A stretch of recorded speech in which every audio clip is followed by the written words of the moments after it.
It's a tough room when you're up against Ford Escape, Toyota RAV4, and Honda's CR-V. Mazda strides in there with its zoom zoom promise. Can it hold its own? Let's drive the 2015 CX-5 Grand Touring and check the tech. Now, the CX-5 is a two-row, five-passenger crossover. No third row, optional or standard in this guy. Fairly compact in its lines.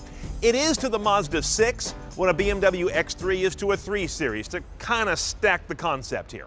Now, you've got a lean, Spartan, sporty cabin in the CX-5 that goes with its zoom-zoom driving character. The main tech story is the optional navigation system in this otherwise stock Grand Touring head unit. This is TomTom-powered stuff. It's a mixed bag in my opinion. First of all, you've got kind of a pedestrian-looking overview map that oddly enough puts traffic in this weird little linear band on the right instead of overlaying it really richly on the map.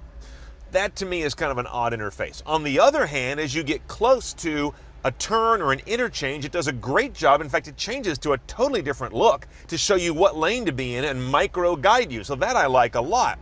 On the other hand, you've got a mix of interfaces. Hit the screen and you get this classic TomTom interface you might know from your PND. But if you want to drive by voice, ready. Navigation.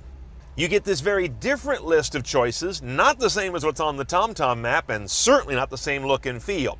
That to me is not good interface design. And that nav is grafted on, by the way, over here in this odd little door on the side of the dash. You slide that open and that's where the SD card goes. Obviously, you've got Bluetooth calling, Bluetooth streaming. Under your audio choices, you're not going to be missing anything. We've got AM and FM radio with a handy HD toggle. I like this as opposed to letting the radio do its own switching. They tend to make a hash of that. Sirius satellite radio, Bluetooth streaming is right next to Pandora, working off your app.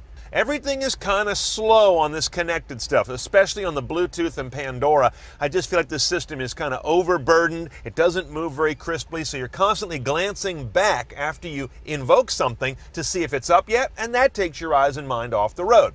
Same thing goes for acquiring the iPod and other sources, but at least all the things you want are here, as well as traditional optical disc and aux. Beyond that, pretty pedestrian, 6-speed automatic only in this trim level of the vehicle. You've got a sport gate on the side. No paddles are available though, which I found surprising given Mazda's sporting intentions. And this vehicle, new this year, has a sort of a city braking technology to prevent rear-enders with automatic braking, something Volvo pioneered a couple of years ago. Now, under the hood, they used to stick only a 2-liter in these cars. Now they have an optional 2.5-liter in the higher trim vehicles like we have here. This is a Skyactiv inline-4 sitting side saddle. Skyactiv means high compression, 13-to-1, yet using regular gas. If you don't understand the high compression thing, it's very simple. It means getting more power out of an ounce of gasoline, if you will, by compressing it that much more. But that tends to be a difficult thing to do in most engines, especially with regular. So they use a combination of some interesting piston dome shaping, direct injection, and some kind of long cooling exhaust runners that come off the back of the engine. In other words, very efficient, but not that tricky. No electrification, nothing like that, no turbos. The bottom line is 184 horsepower, 185 foot-pounds of torque. Pretty respectable numbers for a car that weighs about 3,400 pounds. Rather on the light side, thanks to the use of a lot of what they call high-strength steel that is strong, but weighs less mass than the actual metal.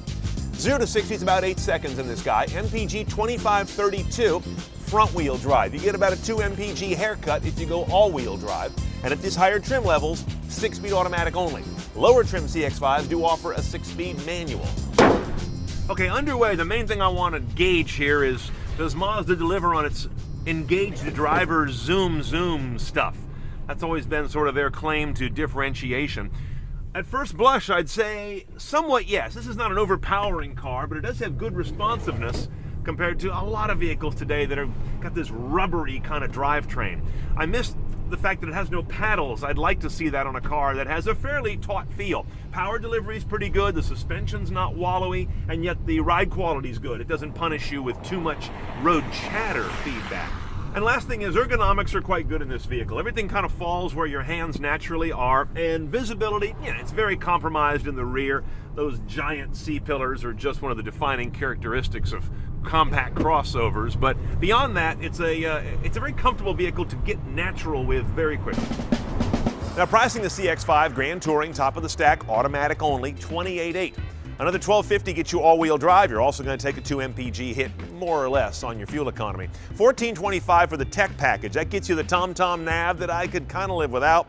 Automatic braking for the collision avoidance in city traffic. Also bi-xenon HID headlights with automatic headlight control as well.